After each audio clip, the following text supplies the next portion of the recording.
tends to go up. Plants do have mechanism to regulate their temperature. Each water transpiration, we all know it. Each water molecule that's escaping the plant leaf is taking some heat energy of vaporization, bringing down the temperature of canopy.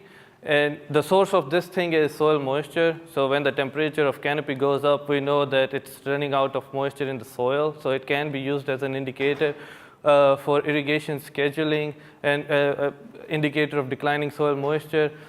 But we all know it. It tells us that okay, canopy is stressing, we are running out of moisture, we need to irrigate, but how much to irrigate? How much water to put? Does it tell us that? This is one of the things that people are looking into, and this also brings me to the objectives of this experiment we were conducting over there. And I wanted to calculate the crop water stress indices in corn over there in Goodwill Panhandle, Oklahoma. And I also wanted to develop some soil moisture relationship with this crop water stress indices that we will develop. So this experiment we conducted, just like I said, at the Oklahoma Panhandle Research and Extension Center. Did it in corn, irrigated with subsurface drip irrigation. And there were 3 levels of irrigation, 50%, 75%, and 100% ET. This irrigation was a condition, so we didn't replicate the irrigation. So we are treating it as a condition. It's not a treatment. Also, we collected some air temperature and relative humidity data for the duration of this experiment from a local measurement station, which is about a half to 3/4 of a mile from this experiment site. Now, sensors I used, I measured canopy temperature using infrared thermometers, which are the ones manufactured by Apogee, but there are 100 different types available out there. And I installed them around sometime. I tried to install them sometime around in mid-June when I have good canopy cover, so that I'm looking at the canopy when I install them, not at the bare soil. So and then I installed CS655 soil moisture sensors, and they both were connected to CR1000 data logger, and we were measuring, taking records every 30 minutes and recording it into this data logger. The setup was, so these circles are plant rows. They were at 30 inch. This is drip tape, which is 60 inches, and it's buried at 12 inches deep. Those red ones are the soil moisture sensors. One was installed for each canopy temperature, for each IRT, 4 moisture sensors were installed. 2 of them were installed at 10 to 25 centimeter depth, and 2 of them were installed at 30 to 45 centimeter depth. And they were on top of each other. The whole thing is under the footprint of the infrared temperature sensor. So I'm measuring the temperature right where I'm measuring the soil moisture. I calculated crop water stress index. I can go in detail, but I will do a better job if there's a blackboard over here and I have some chalk. I can explain and do everything. I'll go a little bit over it. So the measurement data I had, I used the vapor pressure deficit from it. I calculated using the air temperature and relative humidity, and I calculated the lower limit of temperature, you say, baseline they are called. So what this is, when the canopy is not under stress, what is the difference between canopy temperature and air temperature? And I calculated the upper limit, which is what's the difference between canopy temperature and air temperature when it is severely stressed. And you use the measured value and you plug in these values in that crop water stress indices formula. That's how you calculate the index. Let's talk about results. The first thing I want to highlight is soil moisture. I measured soil moisture at 2 depths, 10 to 25 centimeters, 30 to 45 centimeters. Your y-axis is soil moisture. It's volumetric water content. It's not in percentages. It's just fraction. And the x-axis is time. So the blue line is 100%, 75% is black, red is 50%. The two high irrigated, 75 and 100%, they don't show much variation when you compare, but it's the 50% irrigation event that was giving me a range, going up and down.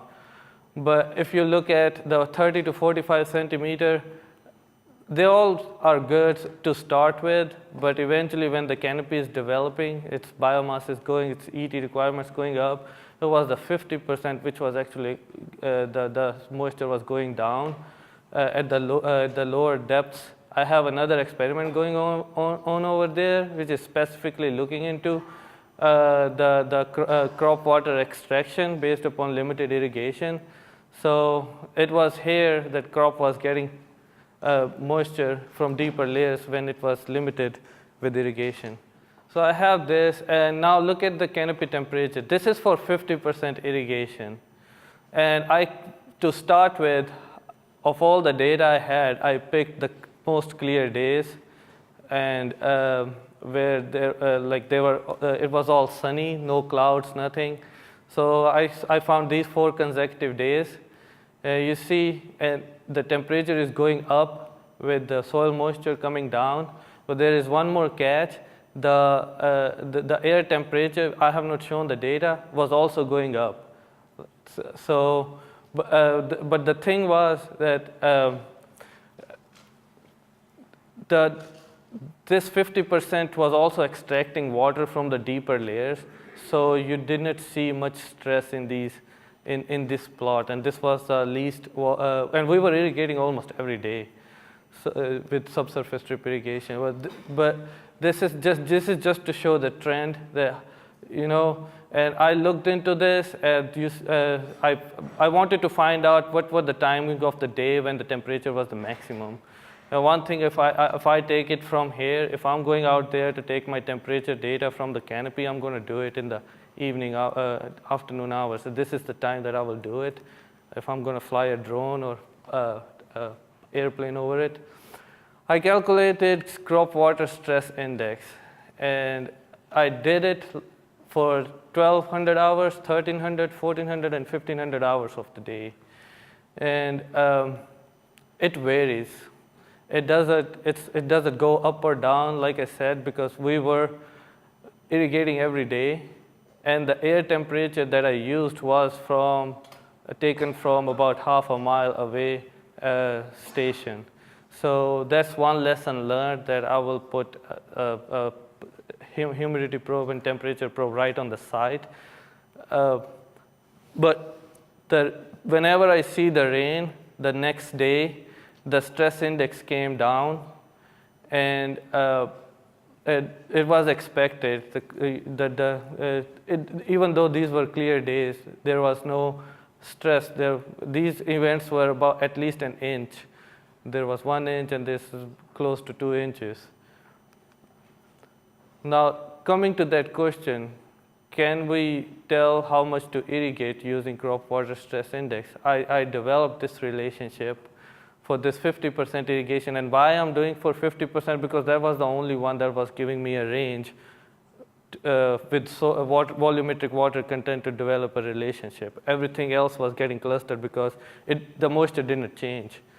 So we do for all these 4 different times of the day, I do see a relationship. These white ones are the ones when it rained, those days when the stress was very low.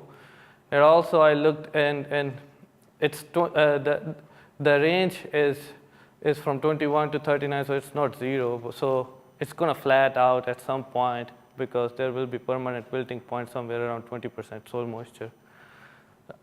This is promising, but people have been using it. This is not new.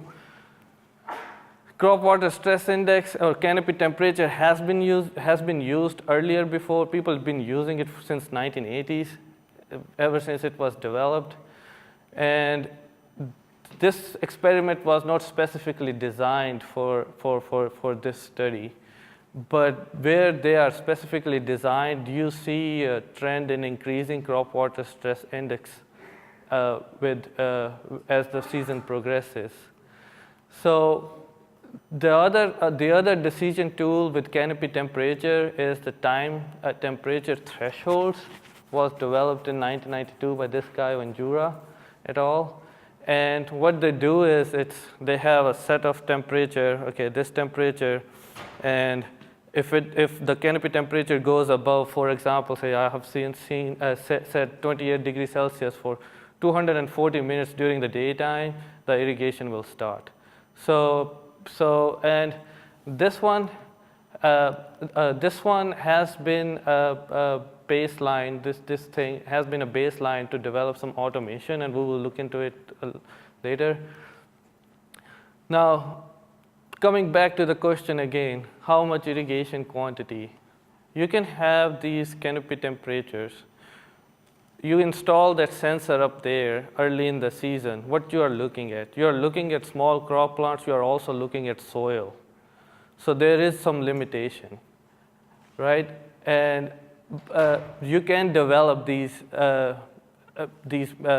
curves and everything, but there are some issues. And Tangwayan et al., who's also the co-author of my presentation here, listed some of these. These relationships are developed with top soil layer. And when you go down, sometimes that soil, the moisture doesn't change much because we keep irrigating. The roots doesn't want to, they don't have to go down because they're getting everything where they're sitting. So there comes the root depth issue. So over time, if the root is going down, can we incorporate that thing into our tools? The other is sensitivity of the crop. For example, corn is more sensitive during reproductive stages, so we need to account for that. This canopy temperature canopy temperature. Sensors themselves, some sensors are expensive, some sensors are good. They're all good. Cost to benefit ratio is one thing, installation is one thing, technical know-how is one thing, and you know and they're point sensors. How many you can install? There is spatial heterogeneity. There is one solution with that. Well, you have, and I'm not talking about canopy temperature sensor. I'm talking about all of them, which are point sensors. You know, and the problem is spatial heterogeneity. When it comes to soil moisture, and I'm not playing favoritism. I'm just telling you, or it's canopy temperature. You fly a plane, you can have the whole field in the thermal image. For soil moisture, you can have some with the radiation, so thermal radiation. I remember from my classes that penetrates up to like few centimeters, but once the canopy is growing, what you're going to do about it to see what's going on in the soil. And background temperature, I already said there is an issue with background temperature. These sensors, I installed them and connected them with data loggers. If you want to get the data, you will have to go there and download it.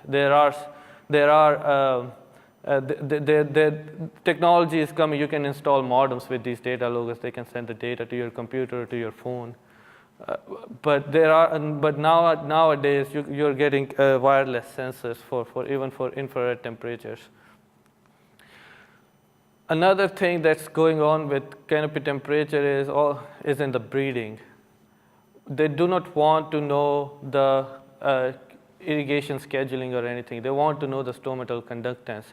They have thousands of plots of genotypic lines. They cannot go and check all of them, taking porometer to each and every leaf and measuring what's going on with each line. Just go and take a photograph and do some math with surface energy balances and come up with stomattal conductance. It's generating a large amount of data, and the data scientists are in big demand these days just because the technology is because it's getting very fast. You know, it's cutting down the manual labor. So they are looking these things for drought-prone varieties in drought-prone areas, in saline areas, and they are doing cultivar selections everywhere. It's happening. It's nothing new, and they do it with not even with canopy temperature. They do it with NDVI and other multispectral imagery. One of the applications that's coming up with this canopy temperature is automation. Down there in bushland, Texas, they have this pivot. They have these sensors installed in the field, and they did it in 2 years. I don't remember the years. I think 2007, 2008. They used this technique, the time temperature threshold. So they set like different treatments, develop some algorithms, put it in the pivot, and this control unit on the pivot. And whenever the temperature of the canopy was going up, the pivot was starting irrigating the field. And the problem here is that the pivot is not going to be throughout the field from 12 p.m. to 3 p.m. So it's going to be at some part of the field at 3 a.m. or somewhere. So, but there have been some temperature scaling techniques, but I will go into that later. Even with this one, there were fixed irrigation treatments. So one part you apply 20 millimeter, you apply 20 millimeter. And if you want to go deficit, you're going to say 67% of 20 millimeter or 50% of 20 millimeter. That's how much you want to put. So it was not taking into account the spatial variability in the site.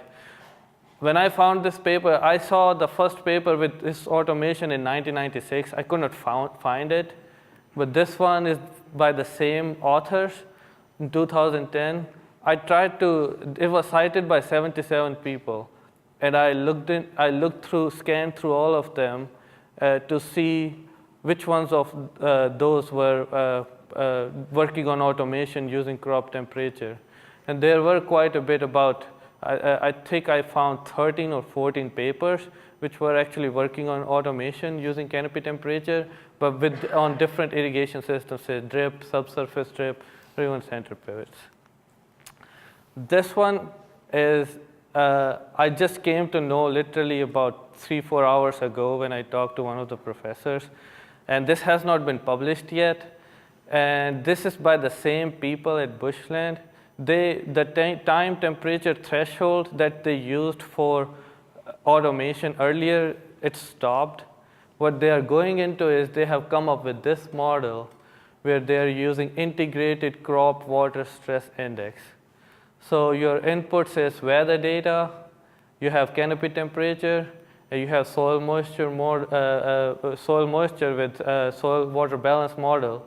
All these go in there, and there are algorithms designed for this pivot, and all these things determine how much water is going in there and how much water are you going to put. They have not published it. They presented it, and I took it out from their proceedings paper. They have filed a patent for it. All this work was done in dry areas, arid areas. The situation is completely different when you go to humid areas, because the math and calculations get a little bit complex. So this is one thing that's going on.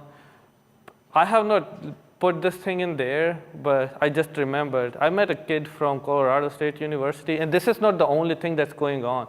There are different models that people are trying to use to automate the systems. And I'm talking about this kid that he is a master's student. He developed a program in Python, and he was using the Sergo data to define the soil mapping units on site, and he was using the soil water balance equations to determine how much water is going to go there for variable rate irrigation. But that was a very crude. It was in a very crude form, and he was there, and he was also putting in weather data. One thing I have learned from these is the elephant in the room is the weather data. You can have these models to be as precise as you can. You can have all the technology. It can get cheaper and everything. It's, everything is a fairy tale. When it comes to the weather data, it's very difficult to predict. That's where the catch is. When I talk to, I'm not an expert modeler, but when I talk to modeling people, this is one of the things they always point out weather data. Sometimes you have 80% chance, sometimes you have 50% chance, and sometimes it rains, sometimes it doesn't. And that's where the irrigation scheduling and prediction, they say that they face the problems in.